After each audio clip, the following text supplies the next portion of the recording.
በየትኛውም ውጭ ሀገር ሆናችሁ አገር ቤት ለሚገኝ ግለሰብ ጉዳዩን እንደራስዎ ሆኖ እንዲከውን ህጋዊ ውክልና ለመስጠት ሆነ ለማንሳት የሚያስችሉ አስተማማኝና ፈጣን አገልግሎት የሚያገኙበት ዲጂታል ሞፋ መተግበሪያ። ለውጭ ጉዳይ ሚኒስቴር አገልግሎት በዲጂታል ፊርማ የውክልና ስልጣን ማረጋገጫን ካሉበት ሀገር ሆነው እንዴት ማከናወን ይችላሉ? አገልግሎት ለመጀመርና ወደ ዲጂታል ፊርማ ማዕከል ለመግባት ክሬት አካውንት የሚለውን ይጫኑ። ሙሉ ስሙን፣ ኢሜይሉንና የሀገር ኮድ መለያውን ከመረጡ በኋላ ስልክ ቁጥሮን ያስገቡ።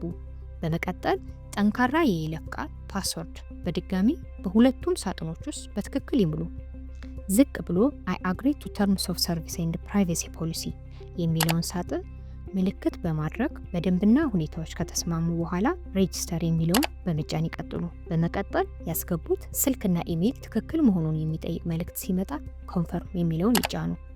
ምዝገባውን በስኬት መጠናቀቁን የሚገልጽ ግሬት ዩ ሃቭ ሰክሰስፉሊ ሬጂስተርድ የሚል መልእክት ይደርሶታል።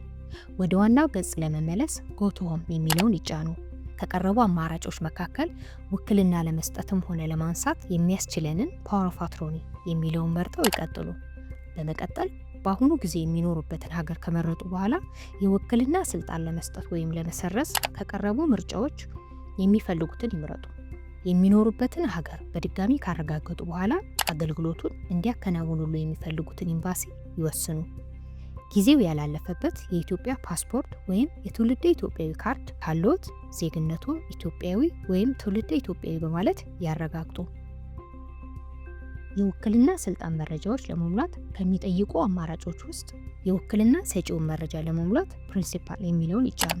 የወካዩን ሙሉ ስም፣ አድራሻና የሚኖሩበትን ስቴት በትክክል ይሙሉ። ከአንድ በላይ ውክልና ሰጪዎች ካሉ አድ የሰከንዳሪ ፕሪንሲፓል የሚለውን በመጫን ተጨማሪ መረጃ ማከል ይችላሉ። አድራሻውን በጥንቃቄ ካረጋገጡ በኋላ ኮንቲኒው ይበሉ። ውክልና የሚሰጡትን ግለሰብ ወይም ተወካይ ሙሉ ስም፣ ሀገርና ከተማ ሞልተው ይቀጥሉ። እዚህ ጋር ልብ ይበሉ፣ ሰነዱ አንዴ ወደ ኢትዮጵያ ከተላከ በኋላ ማስተካከል ወይም ኤዲት ማድረግ ስለማይቻል ለተወካዩ የሚሰጡትን የስልጣን አይነቶች በጥንቃቄ ይምረጡ። በዚህ መሰረት ለተወካዩ የሚሰጡትን የውክልና አይነት ከመረጡ በኋላ የተወካይ ስልጣን ዝርዝር መግለጫ በጥንቃቄ በማንበብ ተወካዩ እንዲኖረው የሚፈልጉትን ስልጣን በዝርዝር ማየት ይችላሉ። ለተወካዩ የሚሰጠውን ስልጣን ዝርዝር መግለጫ ካነበቡ በኋላ እንዲካተት የሚፈልጉትን ስልጣን አዲስ ፓወር ቱ ፒኦኤ የሚለውን በማብራት ያረጋግጡ። በዝርዝሩ ውስጥ የሌለ የተለየ ወይም ተጨማሪ ስልጣን ለመስጠት አድ ዩር ኦውን የሚለውን ይጫኑ። ሴሌክት ካታጎሪ ከሚለው መርጠው ዝርዝር መግለጫውን ከጻፉ በኋላ ደን ይበሉ። ሁሉንም የስልጣን ዝርዝሮች ካሟሉ ኮንቲኒ ይበሉ። በመቀጠል የውክልና ሰነድ የሚጸናበትንና የሚያበቃበትን ጊዜ ለመወሰን የሚያስችሉትን ገጽ የሚያገኙ ሲሆን ኤፌክቲቭ ዴት በሚለው ስር ውክልናውን ከፈረሙበት ቀን ጀምሮ እንዲጸና ወይም በፈለጉት የተለየ ቀን እንዲጸና፣ ተርሚኔሽን ዴት በሚለው ስር ደግሞ ውክልናውን የሚያበቃበትን ቀን መወሰን አሊያም እርስዎ እስካልሰረዙት ድረስ እንዲቀጥል አንቲል አይ ሪቮክ የሚለውን መምረጥ ይችላሉ። ሁሉንም መረጃዎች አጠናቀው ኮንቲኒው ሲሉ ሲስተሙ ሰነዱን እንዲያዘጋጅ ለጥቂት ሰከንዶች ይጠብቁ። የተዘጋጀውን ረቂቅ ሰነድ በጥንቃቄ ካነበቡ በኋላ መረጃው ትክክል ከሆነ ስታርት ሳይኒንግ የሚለውን በመጫን በዲጂታል መንገድ ፊርማውን ወደሚያኖሩበት ያመራሉ። በቅድሚያ የቪዲዮ አማራጩን መርጠው ሪከርድ የቪዲዮ ሲግኔቸር የሚለውን ይጫኑ። ፊቶን በካሜራ መሃል መሆኑን ያረጋግጡ። ቀዩን ቁልፍ በመጫን በስክሪኑ ላይ የሚታየውን ጽሑፍ ድምጾን ከፍ አድርገው ያንብቡ። ቀረጻው ትክክል ከሆነ ዩዝ ኢት ይበሉ። የፊርማ ምልክቱን ተጭነው በሚመጣው ሳጥን ውስጥ በጣቶ ወይም በፔን ይፈርሙና ዩዝ የሚለውን ይጫኑ። ቪዲዮና ፊርማ በሰነዱ ላይ ማረፋቸውን ካዩ በኋላ ኮንቲኒው የሚለውን በመጫን ፊርማውን ያረጋግጡ።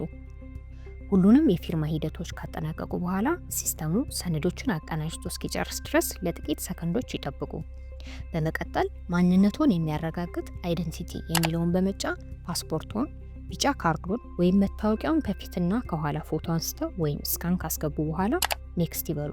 በመጨረሻም የወካይ፣ የተወካይ፣ የስልጣንና የማንነት መረጃዎች በትክክል መመዝገባቸውን ካረጋገጡ በኋላ ፕሮሲድ ቱ ፔይ የሚለውን ይጫኑ። መክፈል ያለቦትን መጠን ካረጋገጡ በኋላ ፔይ ናው የሚለውን በመጫን የቪዛ ወይም ማስተር ካርድ ቁጥሩን በማስገባት ሂደቱን በስኬት ያጠናቁ።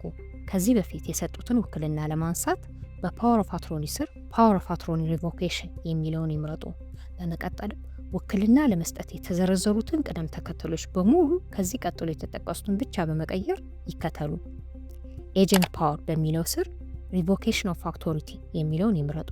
በመቀጠል ከዚህ በፊት የሰጡትን ውክልና ማንሳት፣ ተወካይ ከዚህ በፊት የተሰጣቸውን የውክልና ስልጣን ማስረጃ ሰነድ እንዲሁም በእጃቸው የሚገኙ ማንኛውንም ሰነዶች እንዲያስረክቦ የሚፈልጉ መሆኑን ይምረጡ። በመቀጠልም የውክልና ሰነድ ቁጥሩን እንዲሁም ውክልና የሰጡበትን ቀን ያስገቡ።